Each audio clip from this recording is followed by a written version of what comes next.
Saya bagi analogi, nak bagi anak-anak kita berjaya ni macam permainan bola sepak. Cikgu main pertahanan. Main pertahanan dan main jadi penjaga gol. Itu cikgu. Penjaga gol siapa? Pengetua, guru besar. Cik Jalaluddin nama dia. Guru besar simpanan, GPK 1, GPK 2. Yang coach kat luar, YDP PABG. Pemain pertahanan, cikgu-cikgu. Pemain midfield, mak ayah. Striker, anak-anak. Dia kena skor. Kau jangan, kau tak faham, kau diam.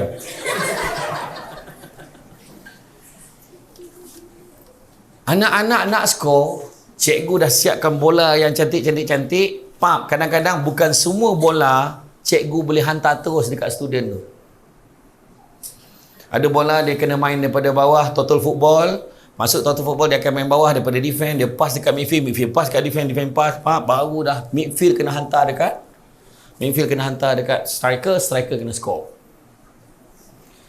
Kalau asyik main dekat defend, dia cikgu main sampai bila tak score? Paling kuat seri silap-silap kalah. Sebab gol besar dah tak tahan. Apa asyik-asyik datang je bola akhirnya gol. Kena kalah. Ni kena faham analogi saya bawa ni.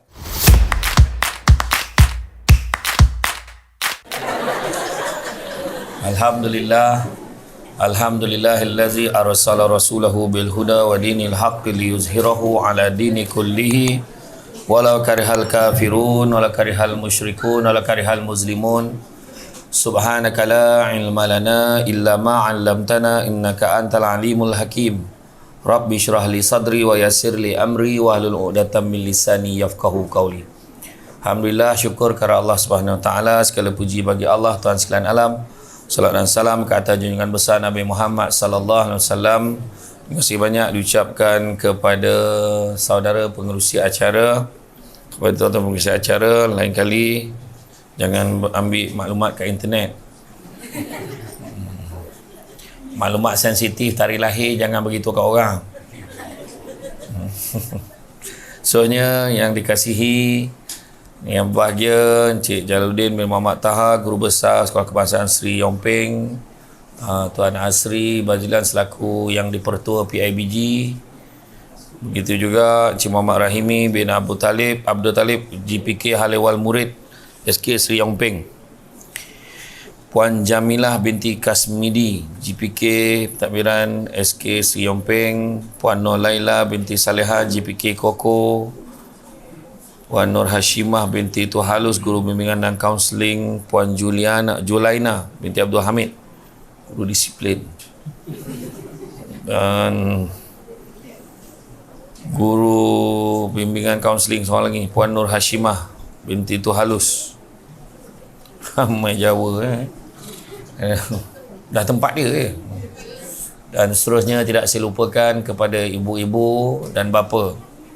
Ibu-ibu tu banyak kali sebut, ibu ramai dan bapa-bapa, dan tidak saya lupakan guru-guru termasuklah guru Kebit Kedang, ketua bidang, guru kanan mata pelajaran, seterusnya tuan-tuan dan perempuan, adik-adik yang dikasihi sekalian. Hari ini tajuk yang sangat menarik berkaitan tentang disiplin. Disiplin ni aturan hidup, disiplin ini peraturan. Disiplin ini juga adalah satu garis panduan bagaimana kita membawa diri kita dari satu tempat ke tempat yang lain. Bak kata pepatah lama, kata-kata adat lama, kayak mana biawak manjat ke situ anjing menyalak. Kayak mana anjing menyalak ke situ biawak manjat. Maksudnya ikutlah kesesuaian tempat tu. Kadang-kadang kat tempat ni lain peraturan dia. Bila bernikah kat Johor ada pelatul. Dekat negeri lain tidak, tapi sampai ke Negeri Sembilan dah berlawan pula pantun.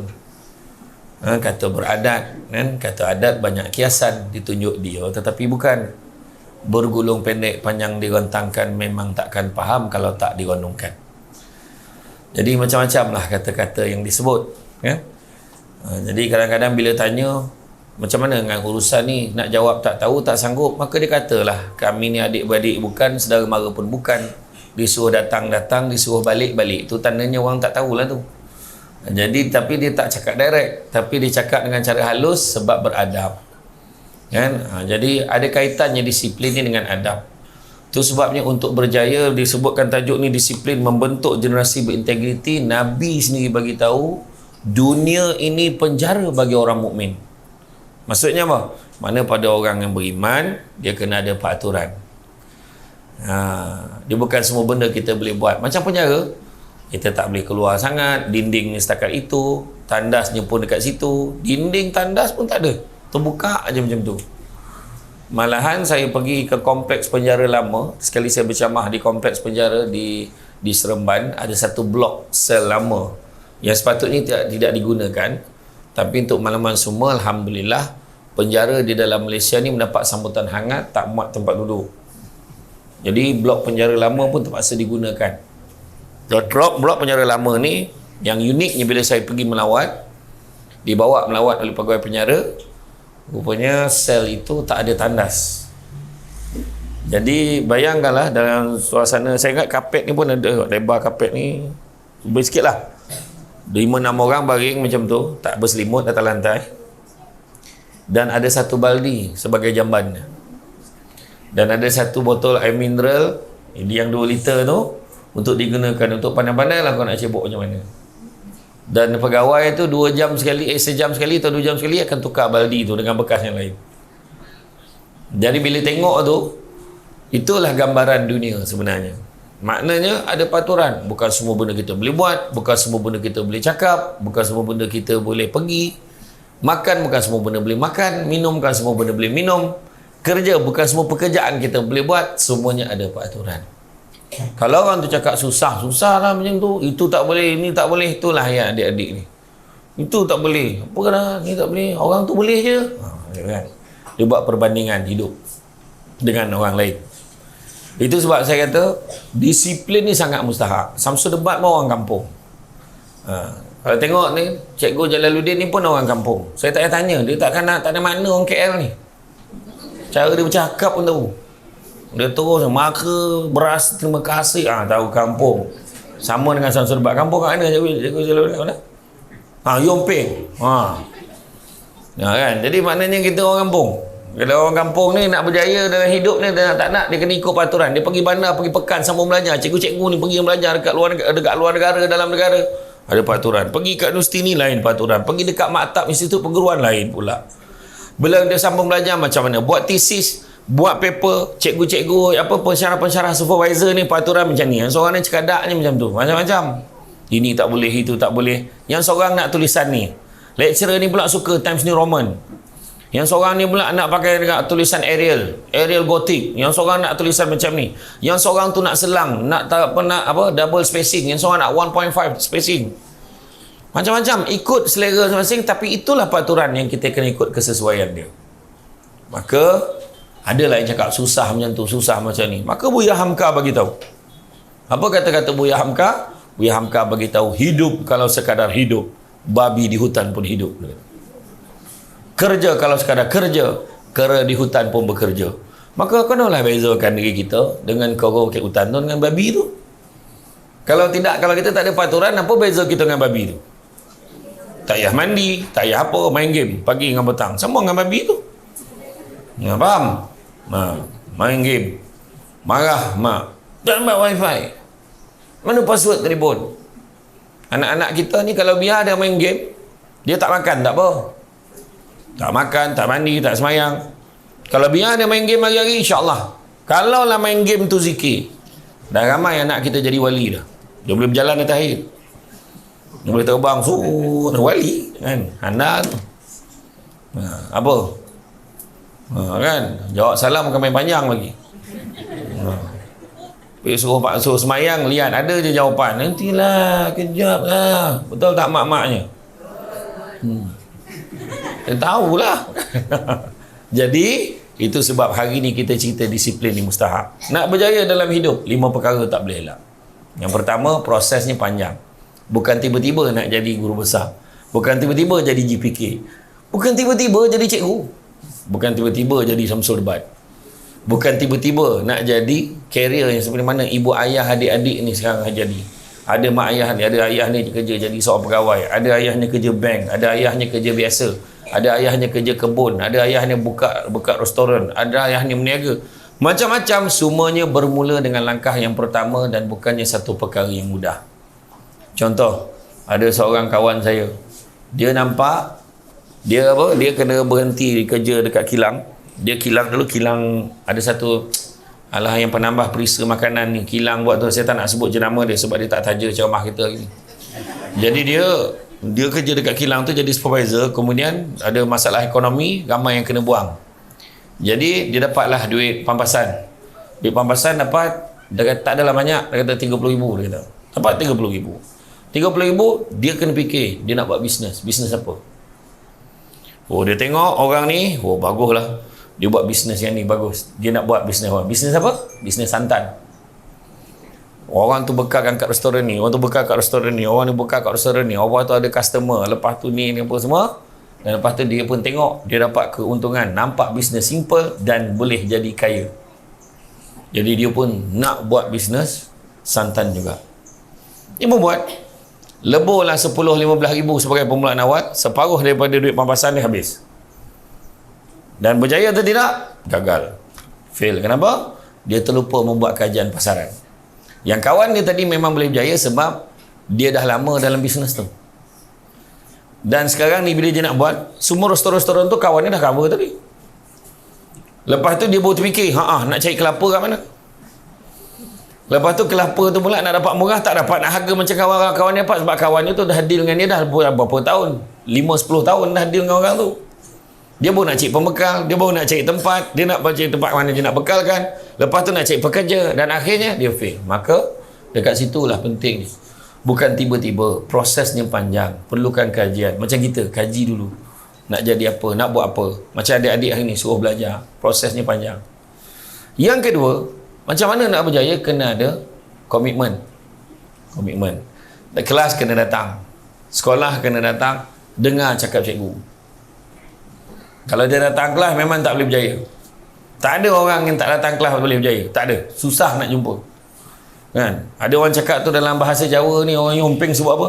Gifted. Dia tak ada tu. Bukan semua orang ada benda tu. Kita kena datang kelas juga. Kena masuk kelas. Kena dengar apa yang cikgu ajar. Dia kena pandang, dia kena dengar, dia kena faham, dan dia kena sebut, dia kena ulang. Baru dia boleh berjaya. Pertama, komitmen tu kena ada. Anak jadi masalah. Bila mak ayah datang, anak saya macam mana? Cikgu cakap, dia ni okey, cuma dia diam sangat. Mulutnya tu tak tahu ada apa. Pendiam bermasalah sebab dia tak boleh nak cakap, dia tak boleh, jadi cikgu tak tahu dia ni faham ke tak faham, tahu ke tak tahu, tak tahu. Bila cikgu tanya, kamu faham tak? Saya tanya, faham tak? Sudahnya bawah meja budak tu.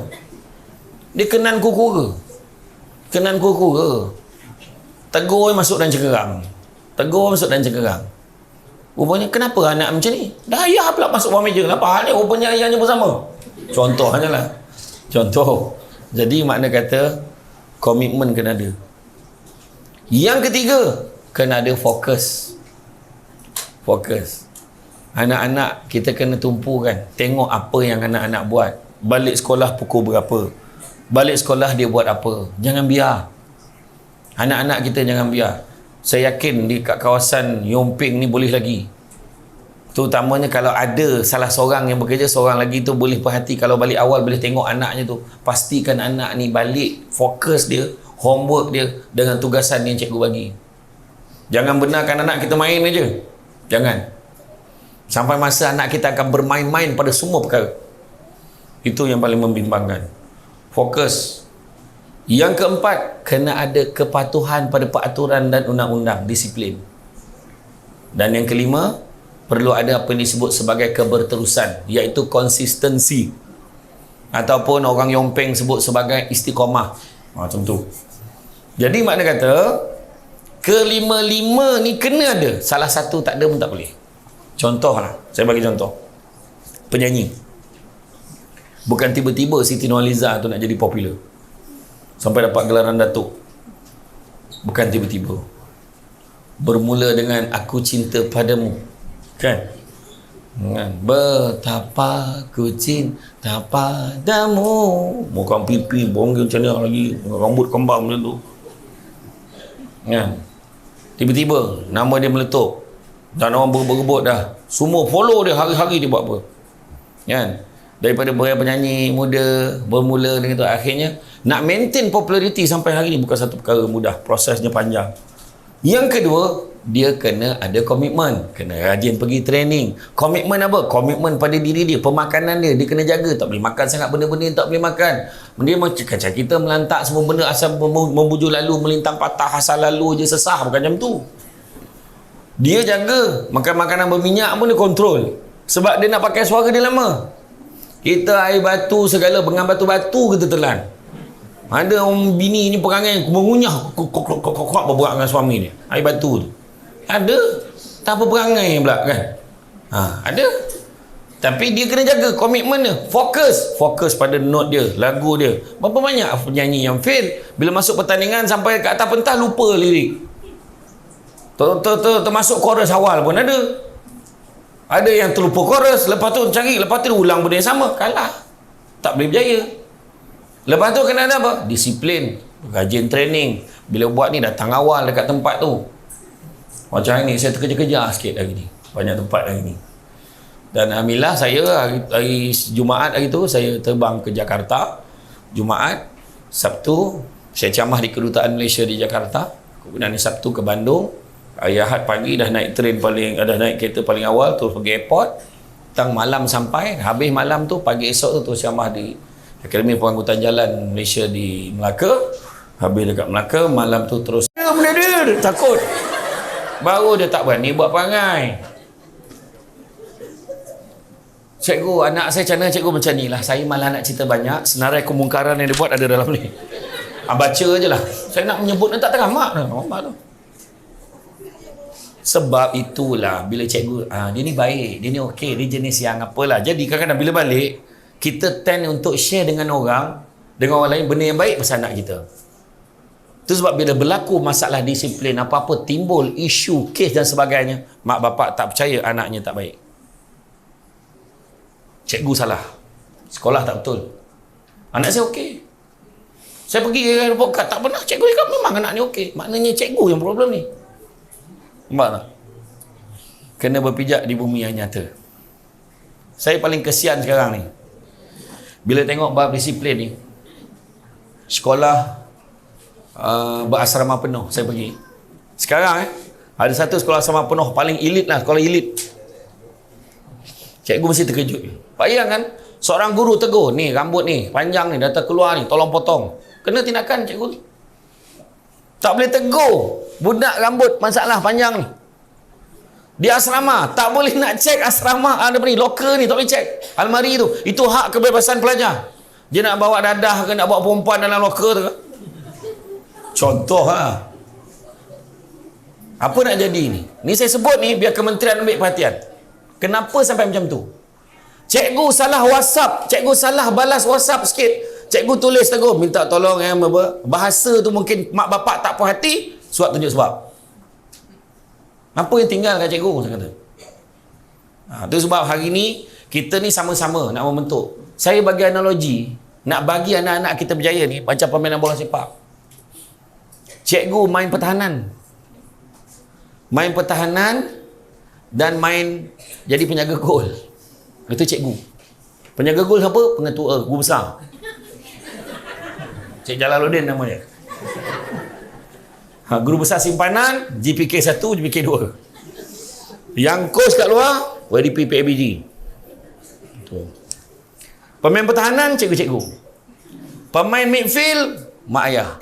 Striker, anak-anak. Dia kena skor. Kau jangan, kau tak faham, kau diam.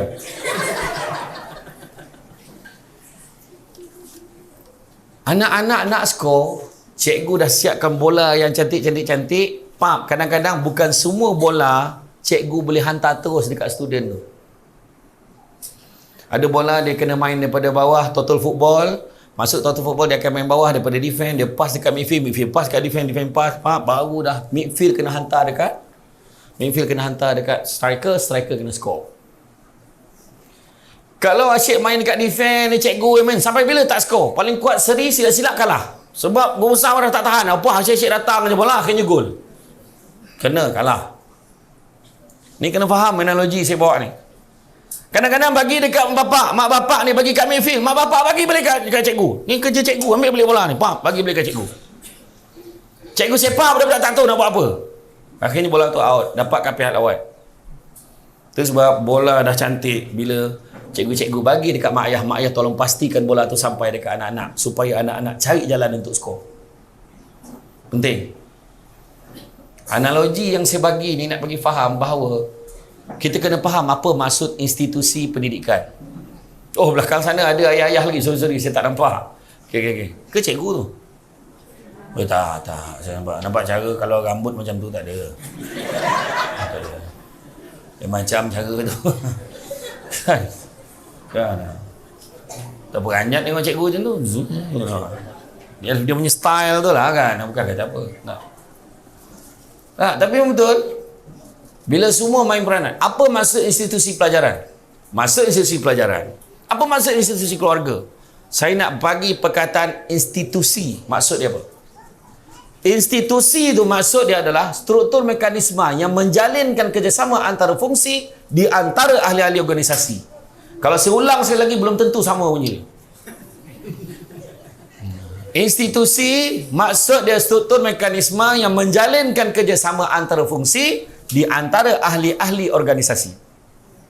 Maknanya semua kena function.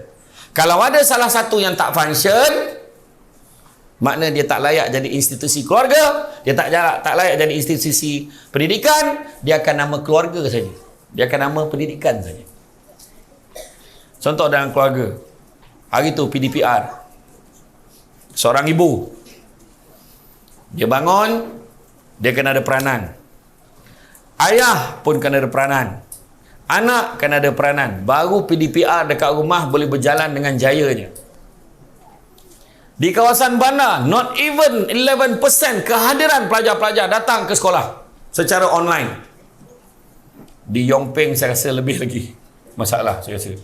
Kalau bandar pun macam tu, kan, luar bandar tak tahulah. Bukan semua mak ayah yang masuk kelas. Sebab kadang mak ayah kerja. Terbiar anak-anak kat rumah. Lepas tu line tak ada, handphone pun tak ada. Contoh, ada macam-macam masalah.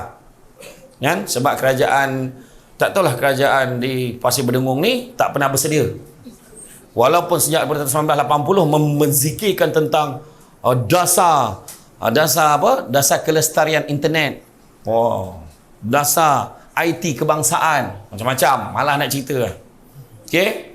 Saya kalau balon, saya balon ni apa saya peduli, kan? Tapi tu saya cerita tadi. Dengan masalah-masalah yang macam tu, masalah-masalah macam tu kita tengok tak lebih datang. Apa punca dia? Okey. Jadi kita tengok. Mak bangun. Dia bangun, seorang ibu bangun nak bersiap. Dah pukul berapa ni? Dia pandang jenazah masih belum bangun. Ada satu jenazah yang terlantar kat sebelah dia. Dia pun masuk dalam bilik air. Sekejap, buang air, saya siap sikit je. Perempuan belum mandi lagi ni. Sebab dia pun ada kerja. Banyak suami isteri ada kerja online juga. Dia pun keluar, tengok dia melalui jenazah tadi masih belum bangun. Dia pergi sampai ke dapur, bangun. Orang perempuan nampaknya dekat sini, suci murni Ustaz, ambil gambar kan. Tapi dekat rumah, kembang, baju binatang macam tu. Gelak sikit. Pergi mandi. Astaghfirullahalazim. Itu tu biasa. Betul tak bunyi mak korang macam tu, betul tak? Betul, okey. Dia pun bangun. Kau berapa dah ni? Kejap lagi nak PDPR. Bangun. Mak siap nasi goreng. Dia pergi dekat bilik. Bangun.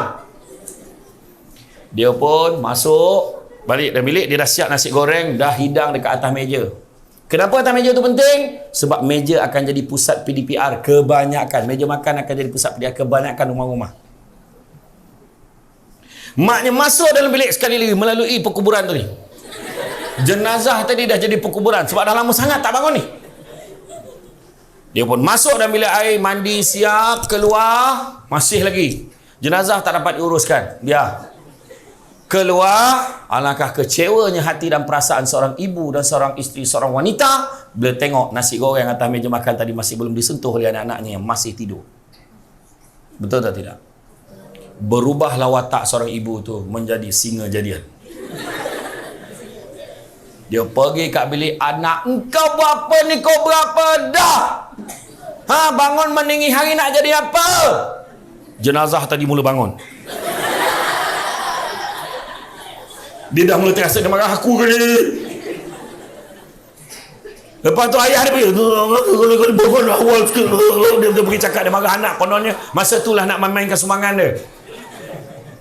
Lepas tu kelang kabut lah dekat meja makan. Mandi, seorang gosok gigi, seorang tak gosok giginya mandi. Lepas tu dah makan. Letak dekat sinki. Berterabur dengan cawan, dengan meja makan tadi. Berterabur tak sempat lap. Cuma membuat seorang ibu, dia takkan tenang hatinya kalau dia nak buat kerja yang dia bekerja ni tadi dengan tahap anak dia macam tu, sinki tak clear. Dengan suami yang muka macam nak mati tadi. Itu maksud saya. Tapi yang paling bagus apa? Bangun bang, kita subuh, solat subuh, dah bagi salam, dah bagi doa, walhamdulillah. Abang si nak masakkan nasi goreng lah untuk anak-anak. Tak apa, pergi masak, abang pergi kejut anak. Main peranan. Bini tak payah bising, cap, tenang je pap, nasi goreng jantan. Sebab ada telur mata. Ada telur jantan lah. Yang faham, tak faham sudah. Kemudian yang ayahnya pula pergi. Seorang ayah kalau kejut anak, dia tak macam mak dia, menjerit-jerit. Ayahnya membangunkan anak dengan iman. Dia buka pintu, pap, bangun. Zurap anak tu. Dia punya takut dekat ayah tu. Pergi mandi sekarang. Ya, beratur. Macam mantu Cina masuk bilik air tu. Seorang-seorang mandi. Orang lelaki menyiapkan anak tak pernah bergaduh. Orang perempuan hari-hari memeti-meti. Saya dulu masa anak saya tu, 3 lelaki tu. Betul, nah, kumo. Dengan saya sekali masuk dalam bilik air. Kumo. Maaf. Betul, gosok lagi.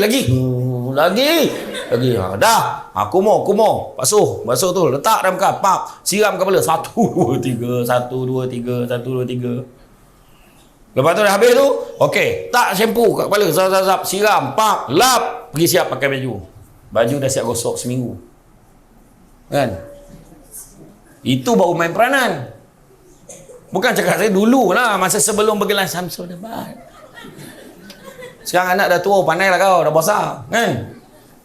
Tapi maksudnya bila mainkan peranan, lepas tu bila dah makan, okey, zap, bila dah sudah siap semua, sama-sama makan. Sebab ayahnya pun nak online, emaknya pun nak online, anak-anak pun nak PDPR. Kemudian bila dah habis, okey, pinggan-pinggan tadi letak kat dalam sinki, cuci. Sebab kepantangan arwah abah saya, orang makan letak dalam sinki tak basuh. Daripada kecil lagi abah kata, berapa ramai orang ngaji di rumah? Sampai sekarang saya tak boleh tengok pinggan dalam sinki, kecuali kat dalam sinki sekolah kebangsaan Seri Yomping. Tu pandai dia lah. Kalau saya pergi rumah mak saya pun, kalau nampak tu geram terus cuci. Tak tu hal. Memang kena cuci. Dekat rumah pun macam tu. Jangan biasakan tidur malam dengan tahap dekat sinki dapur tak bercuci. Tu tempat setan membiak berpesta. Tempat kita, dia kata. Tiap-tiap malam kat situ. Tu sebab jangan biarkan. Itu saya tunjukkan contoh. Lepas tu bila dah sudah tenang hati, masing-masing boleh buat kerja. Itu maksud institusi keluarga. Kalau tidak, yang meninggal tadi, yang jenazah dalam bilik tadi, dia bukan institusi keluarga. Dia tak untuk isteri keluarga, dia keluarga je. Ahli keluarga. Tu siapa yang meninggal nama? Keluarga. Bukan ayah, lebih kurang lah. Faham tak? Itu maksud saya. Macam tu juga institusi pendidikan. Tak boleh salahkan guru je. Mak bapak pun kena main peranan. Simple je lah. Mak ayah ada petikai. Ni cikgu sekarang senang sangat, cikgu sekarang macam tu. Tak, ni saya beritahu. Simple je. Cikgu kalau buat hal, dah risau, beritahu. Cikgu buat hal, GPK ada, guru besar ada, PIBG ada, dia akan pantau. Guru besar buat hal, PPD pantau. PPD buat hal, Jabatan Pendidikan Negeri pantau. Jabatan Pendidikan Negeri buat hal, Kementerian pantau. Kementerian buat hal, Menteri pantau. Menteri buat hal, Perdana Menteri pantau. Perdana Menteri buat hal, Agung pantau. Yang Agung buat hal tu biar Allah pantau. Tapi yang mak ayah buat hal ni, siapa pantau? Tak ada department yang akan tegur mak ayah. Mak ayah sila datang ke pejabat, ada suatu sebab kita akan pecat hak sebagai mak bapak. Tak ada. Dan tak ada. Itu sebab pentingnya kita sekarang ni mainkan peranan. Saya bagi idea ni paling simple. Tidak ada orang yang boleh berjaya tanpa disiplin. Itu sebabnya boleh cerita, disiplin membentuk generasi berintegriti. Abaikan gambar ni, tapi ni tulisan ni. Integriti ni maksud dia apa? Integriti ni ketelusan, kejujuran, keutuhan dan keteguhan. Integriti ni nak jadikan anak kita ni baik. Segala benda yang baik, itulah integriti. Nabi kata, Allah sangat suka hambanya kalau buat satu amal pekerjaan, dia buat dalam keadaan yang baik, teliti dan sempurna. Tapi ramai orang kaitkan integriti ni dengan rasuah. Sebenarnya integriti bukan isu rasuah, kekemasan. Integriti. Datang tepat masa, awal waktu, integriti. Pakaian kemas, integriti. Bercakap dengan baik, integriti. Anak-anak kita hari ini, jangan kita lupakan hari ini, selain daripada disiplin kita dari segi pemakaian dan juga penampilan, kita jangan lupa tentang perihal adab dan tingkah laku anak-anak. Dulu-dulu kita boleh jumpa lah, kan? Dulu kita boleh jumpa. Assalamualaikum pakcik, pakcik sihat ke? Nampak macam tak sihat? Pakcik dah makan ubat belum? Dulu boleh jumpa budak-budak cakap ni. Hari ni tak jumpa lah, budak-budak leka. Orang tua tu lalu, Assalamualaikum, salam. Tentu Dulu, Assalamualaikum, salam. Ya cik, mak ada nak jumpa mak jap. Boleh cik duduk dulu ya. Tutup TV, pergi dapur. Mak, tu cik tu nak jumpa mak. Nak ajak kenduri kot. Cepat lah, jangan lama kan. Cerita tengah sedap ni. Dulu mana ada Beyond? Kan, mana boleh rekod-rekod dulu. Aduh lama pula mak ni. Aduh habislah cerita ni. Kan, kita tengok jam berapa dah. Sekali, yelah, tak nak lama ni, dah kejap je. Dalam kejap apa, dah 2 jam dah. Dia pun balik, kita buka TV, dah habis cerita tu. Dulu, adab. Sekarang, Assalamualaikum, salam, mak ada? Ada, cik. Nak jumpa mak? Ikut belakang. Dah lah rumah teres, tengah pula tu. Ikut belakang, lorong belakang betul. Dah kira 1, 2, rumah nombor berapa tadi. Ketuk-ketuk dah rumah India, mana pula salah rumah dah. Kena kira balik semula pada depan. Hari itu sebabnya penting ajar anak kita tentang nilai adab. Ajar. Nabi kata, ta'dibu auladukum bi salasati asya. Nabi kata, adabkan anak-anak kamu tu dengan 3 perkara. Bihubi Rasulullah SAW, ajar dia sayang Nabi. Bihubi ahli, ajar dia sayang ahli keluarga Nabi. Dan ketiga, bi qiraatil Quran, dengan cara baca Quran. 3-3 ni kita boleh bentuk adab anak kita. Itu sebab Imam Malik kata, biar ilmu sikit tapi jangan tak ada adab.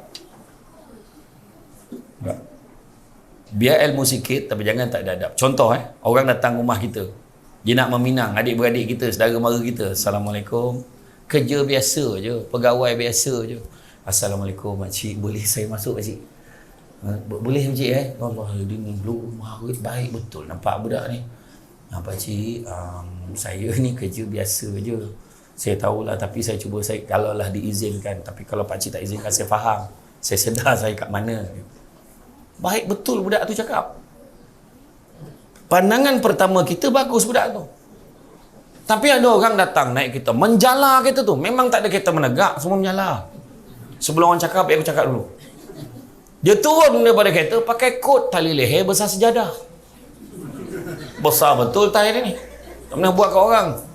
Bila bangun, Assalamualaikum, saya memang kerja saya, gaji saya dah 10-15 ribu sebulan. Kalau dalam kampung ni tak ada siapa lah lawan. Jadi saya ni memang betul nak anak makcik ni. Kalau nak lah, kalau tak nak sudah lah. Yang rugi makcik bukan saya. Rasa nak ke timur orang tu, je cakap. Tak nak, walaupun gaji dia tinggi, walaupun ilmu dia tinggi. Hari ni, rumah makin besar, orang makin tak ada.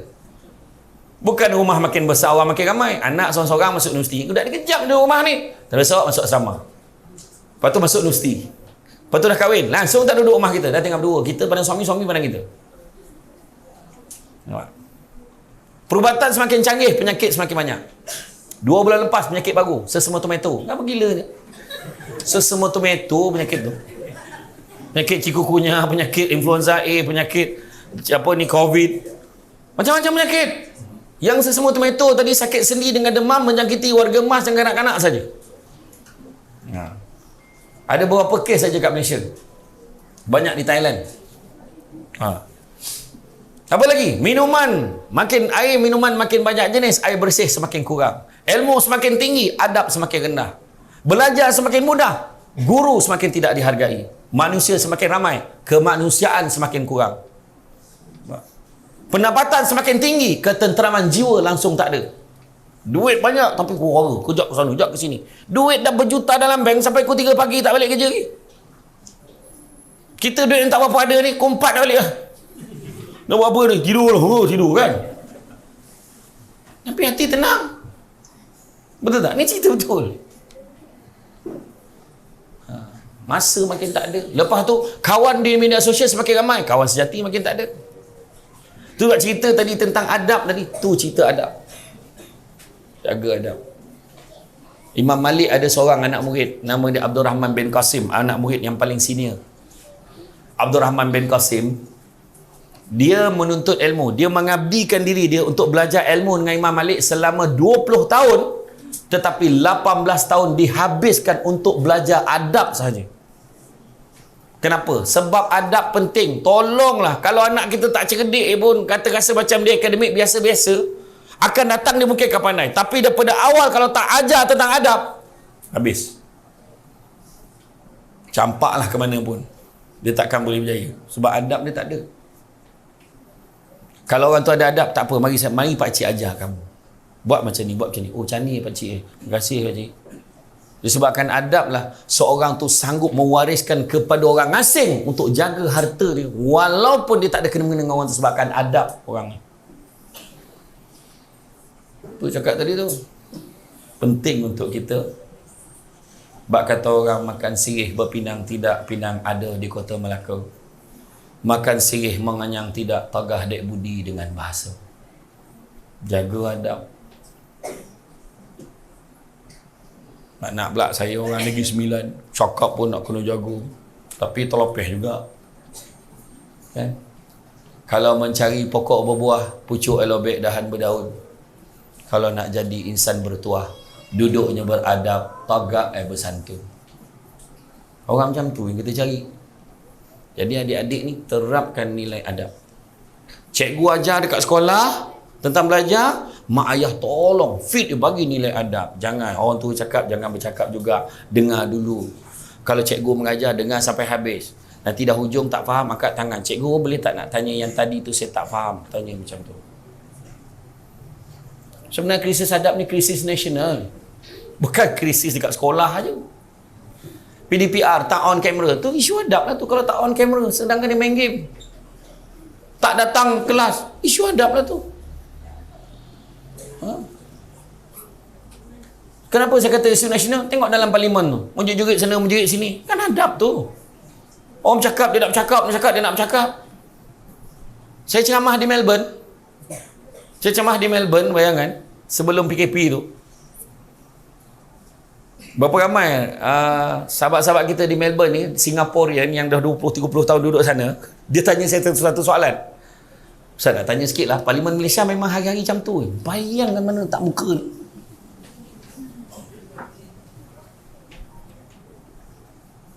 Pangkat semakin tinggi, kearifan makin tak ada. Tu. Adab. Ingat tak kisah yang dia share dalam TikTok ke dekat dalam Instagram tu, yang lelaki tu balik, dia nampak ayah dia duduk, dia sepak ayah terbalik ayah ni. Ada tak tengok? Lepas cakap kurang ajar, tak ada adab, biadab, kan? Tapi saya ada satu kata-kata yang menyebabkan orang agak terkejut dengan respon saya. Memang betul dia biadab. Tapi satu soalan, siapa ajar anak kurang ajar? Budak tu bukan tiba-tiba boleh sepak ayah dia macam tu. Daripada kecil, bapak dia dah bagi bahan penyepak dekat anak tu. Besok aku dah besar, kau sepak aku. Maksudnya apa? Lupa untuk ajar anak tentang adab. Saidina Umar ajar kita macam mana cara nak didik anak. Macam mana cara didik anak? 3 peringkat. Peringkat yang pertama, 7 tahun pertama, layan anak seperti raja. Apa dia nak bagi, apa dia nak penuhi, 7 tahun pertama sahaja. Apa susah? Kedai RM2 banyak. Kedai Eco 200 ada. Kedai Eco. Setia RM2 10 beli, bagi 7 tahun pertama sahaja. Lepas 7 tahun masuk 8 tahun. 7 tahun yang kedua layan anak seperti hamba. Mula bagi dia buat kerja, buang sampah, kemas katil sendiri, lipat kain dia, lipat baju dia, sangkut baju dia, gosok baju dia. Sebab hamba kena buat kerja. Dan bila jadi hamba, bukan semua benda dia minta dia boleh dapat. Sebab kau hamba dalam rumah tu. Ini Saidina Umar aja. Yang jadi rosak dekat kampung-kampung banyak apa? Sampai 14 tahun layan anak seperti raja. Kaki tak sampai ke tanah, beli motor. Nak handphone, mau nangis-nangis, ngentak-ngentak. Balik, beli handphone yang I tu. Saya tak nak sebut je nama dia. Pun tak taja ceramah kita lagi. Beli handphone mahal untuk anak. Sayangnya pasal tak apalah, biarlah. Abang boleh beli, abang beli. Jangan rosakkan anak kita macam tu.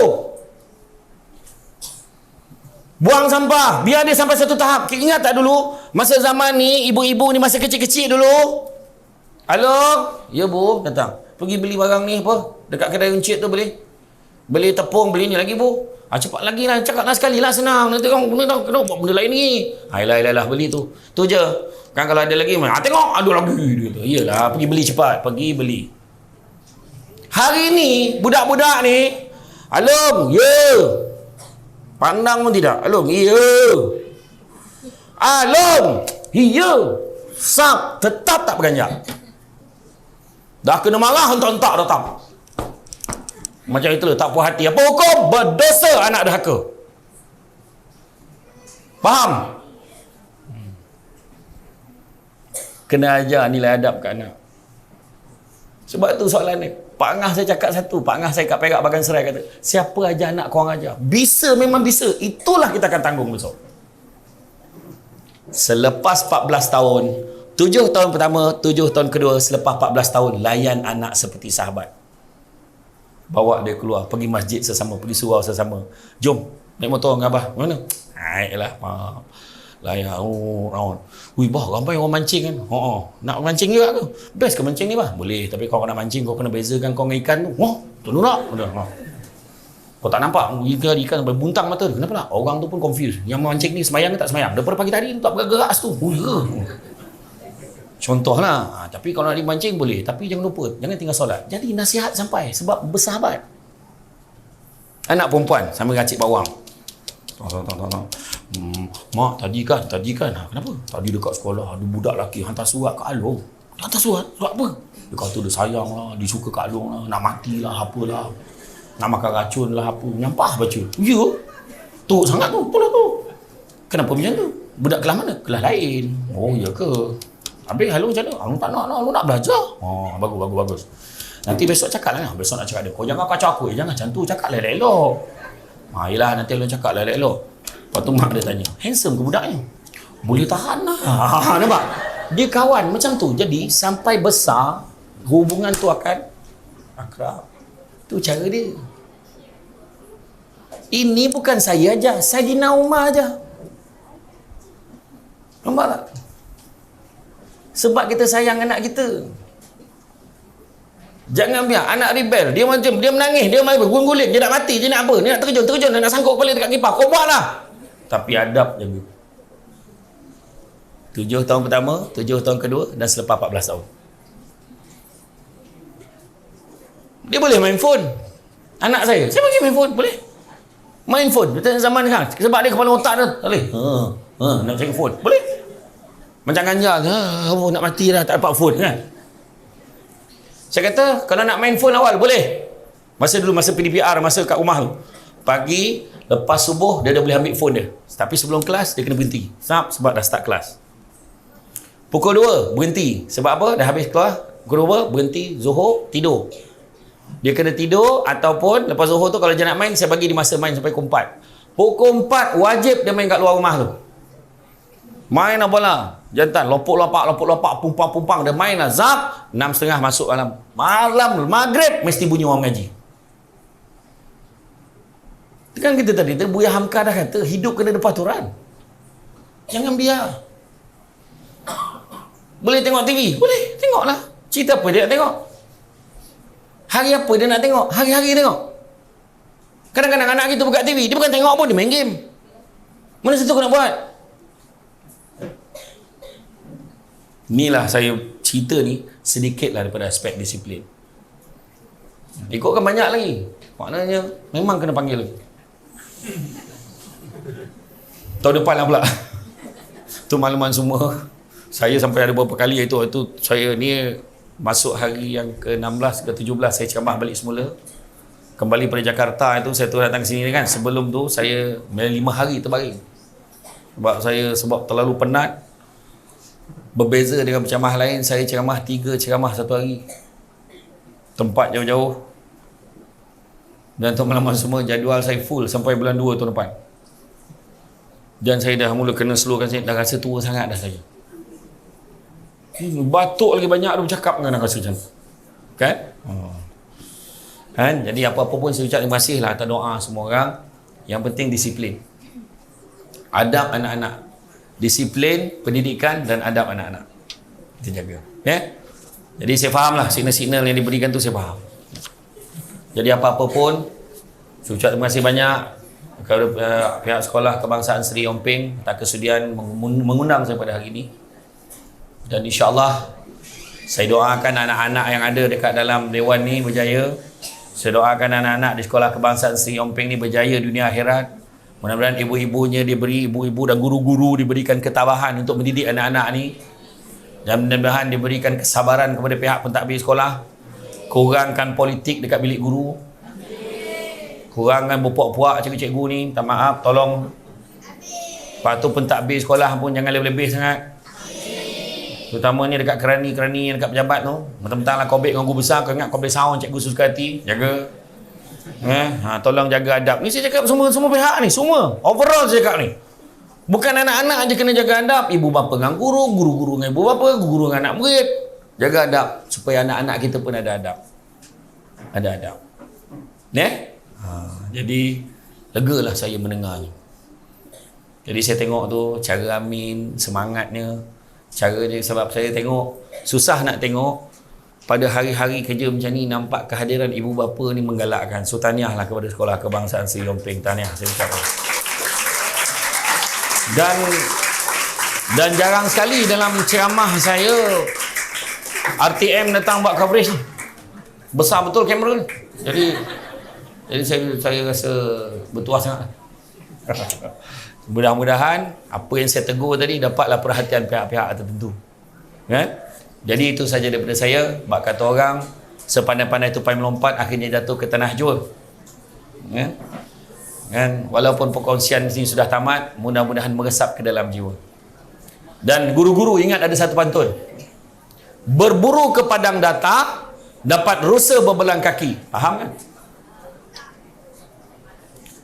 Berburu ke padang data, mana ada orang berburu kat padang? Padang data pula tu, takkan kau tak nampak tak ada binatang situ? Orang berburu di mana adik-adik? Hutan. Tapi nak menyedapkan hati sendiri, dia kata dapat rusa berbelang kaki, dia kata. Berburu kepada data, dapat rusa berbelang kaki. Yang berbelang kaki itu bukan rusa. Itu apa? Belalang. Tapi dia punya cikgu ni pun ada yang terperanjat dengan pantun tu. Ni saya huraikan maksud dia. Tu maksud dia. Rupa-rupa dia nak sedapkan hati dia sendiri. Dia katalah dapat rusa seekor. Tapi sebenarnya tu belalang nak sedapkan hati sendiri. Dia kata dapat rusa berbelang kaki. Sebenarnya belalang. Dan maksud pantun tu, kalau berguru ke palang ajar, tak berguru betul-betul, ibarat bunga kembang tak jadi. Nak kata bunga macam batang aja. Nak kata batang ada kelopak pula, cuma tak kembang. Kembang tak jadi. Bila tak jadi orang, dia dulu tak belajar ke belajar. Dia Sekolah Kebangsaan Seri Omping, sekolah menengah pun dah masuk kolej lagi. Tapi tak tahulah jadi macam tu. Kembang tak jadi. Nilai adab kena bagi. Penting. Dan begitu juga, cantik dipandang rumah penghulu, kayu tu okey dari papan, alang-alang menuntut ilmu, sebutir pasir kembangkanlah menjadi intan. pokok sena tepi sempadan, anak tupai menumpang lalu. Bercerai nyawa dari badan adik-adik, barulah putus petua guru. Dengar pesan cikgu, jangan lawan. Datang dari Padang Keladi, singgah sekejap di Tanjung Karang. Macam mana ilmu pun takkan menjadi selagi mana tidak diikut pantang dan larang. Ingat tu. Ya, budak-budak membuat galah, nak menjolok buah berangan. Kalau ada silap dan salah, dikata tidak, dicaci jangan. Tenang-tenang air di laut, sampan kelok mudik ke Tanjung. Hati terkenang mulut menyebut, jasa baik pihak sekolah menjemput, rasa nak junjung.